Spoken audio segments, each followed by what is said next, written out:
Hey guys, welcome to episode 23 of Terni Career Mode. In this episode, we will have transfer business, youth business, and also other stuff. To start the episode off, we have a youth squad monthly report. We don't promote any of the players, and we see that the transfer window is open, which is always nice to see. Our season budget is a measly 1.7 million euros, and our wage budget is £8,000 a week in euros as well. Our league objective is to avoid relegation. It will be on legendary, and with a team who basically every player is below 70, that'll be very hard. Domestic cup objective gets around 32 stage, and we get a transfer offer already for Driussi. But if we are going to stay out this season, then it'll probably be down to this man. So we do go and reject all offers and disallow future offers for him. And we do get offer for our goalkeeper as well, Alberto Brignoli. We get tons of offers this episode for him. We go and we don't reject that. We put it to £5 million because it's €5 million. Because if we are going to sell him, then I want a good price for him because he is still young and was a very solid goalkeeper for us last season. And last season, speaking of last season, if you remember Miko Rama, I always said I wanted to get him on a permanent deal because he was only on loan at us last season. We go and put in a €1 million bid for him because they say we want 1.3, so we think we can get for him a bit lower. And also Kingsley Coman was on loan at us for last season. They say they want 3.4 million, which we can't afford, and we can't even afford a season-long loan. Either you could say, okay, put some more money in the wage, but I don't really want to do that because that would take up a lot of money. We get 3 more bids for our goalkeeper Brignoli. The first one being from Utrecht, our Dutch team. They offer 900k. We say we want 5 million for all of this. CD Nacional take the biscuit a bit here by asking if they can take him for 625 grand, which I'm always going to put 5 million for that. I'm never going to accept an offer that low, even because it is over his valuation. I'm still not going to do it because his price is 5 million.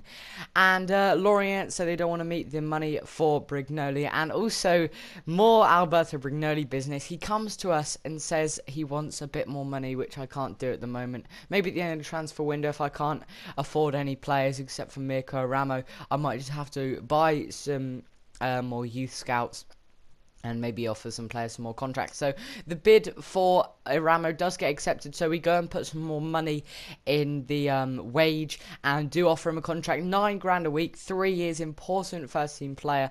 When I was doing this business, I wasn't really sure if I actually wanted to buy him because I could spend more €1 million on much better. And we see that Sampdoria have received a bid of 1.2 million from Empoli, that's it.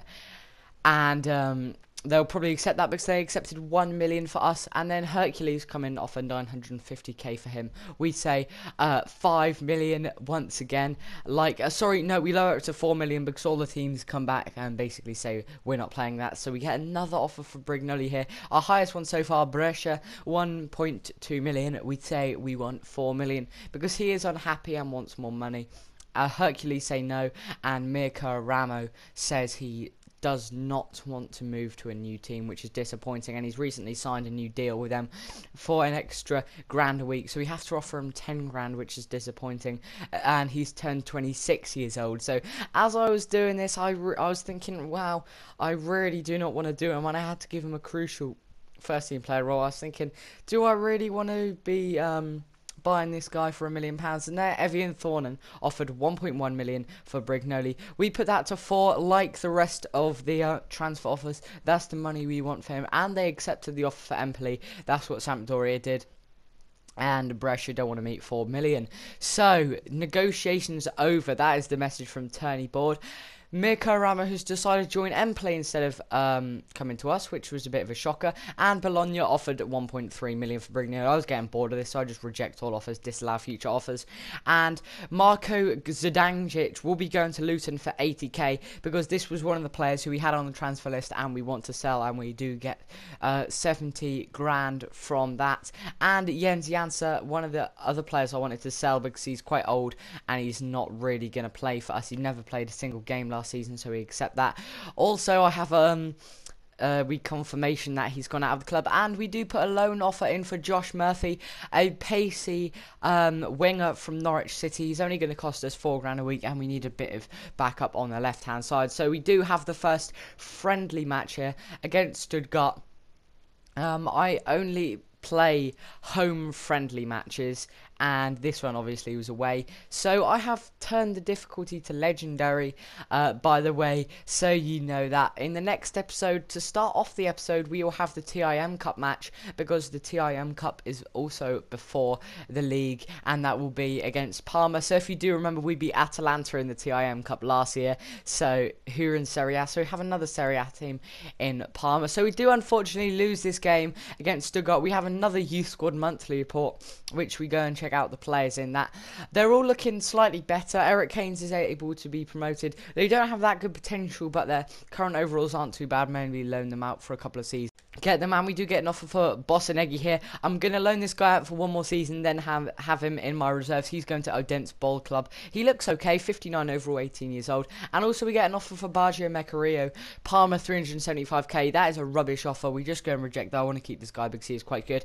Here you do see me put it on legendary, just to confirm that it's on legendary.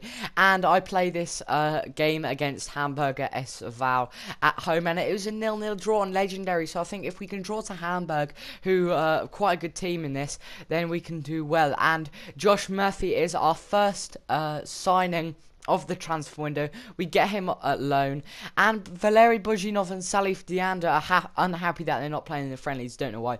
And Sebastian Driesti is happy that he is playing in the friendlies. So here's Josh Murphy's stats. He looks very good. 65 overall. We'll develop him for Norwich. 84 sprint speed, which is quite good. 82 acceleration. Then we get an offer for Avellino for Simeone Rossi. Like Bosanegi, I'm going to loan this guy up for one more season. Hopefully go up +3 or +2, and then I'll have him in the reserve next season. We inquired about some Argentinian players, because you can always get them cheap and their wages are low. German Cochise, 425 grand they want for a 63 overall 19-year-old left mid, and he's only got 750 euros a week, which is really cheap. So we go in with a 300k offer for him there. And Taxiarchi's Funtas, they only want 200 grand for a 63 overall 19-year-old right wing, so we could probably get him even cheaper than that. So I go in and offer 150k. This would be an absolute steal if we can get him. And then we get an offer for Baggio Mecario Livorno, 400k. Remember that offer, because we reject it. And then Andrea Sala, I want to sell this guy because he's very unhappy, not really that good, and I have 3 goalkeepers, and I have a good backup in the goalkeeper position. So then we get another offer for Livorno. This time it's the same offer but just less money. Don't really know why they offered that. A stupid offer, to be honest. Never going to accept that. And the deal for Taxiarchi's Funtas, 150k for a 63 overall right winger. Even Manchester City would probably accept that deal. So we go and give him a 5-year deal, squad rotation player. If we can get this guy on a squad rotation player status, then that would be absolutely brilliant. And we see that Belgrano have received a bid of 375k and also accept it. So we go in with 400k, which is over that. And they receive an offer of 425k again, so we have to go and improve that. So Taxiarchi's Funtas accepts the squad rotation player role, and we get him in. So this is the first permanent signing of the transfer window. I think I show you him. I should do. ADO Den Haag's offer got accepted, so we have to go and improve the offer once again. And after you see me do this, I'll hopefully show you Taxiarchi's Funtas, our new player. But if you did enjoy this episode of Career Mode, leave a like, and I'll see you for the next episode very soon. I don't put him in